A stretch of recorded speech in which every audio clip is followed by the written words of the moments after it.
car interior detailing, paano magtanggal ng clip sa plastic moldings. So itong particular na clip na ito, makikita mo push type siya, wala siyang hindi siya pwedeng gamitan ng screwdriver.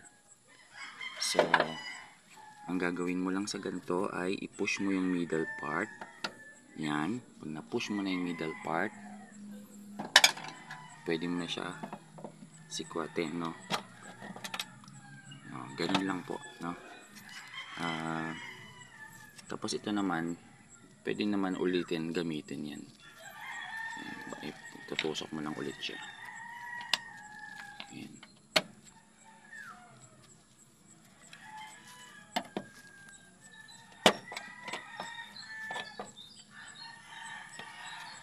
Papalabas mo lang, papaano mo lang ulit to.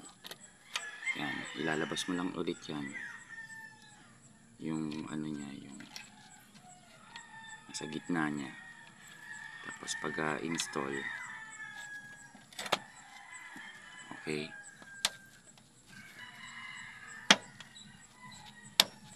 yan, push back mo ulit. Yan, ayos na siya.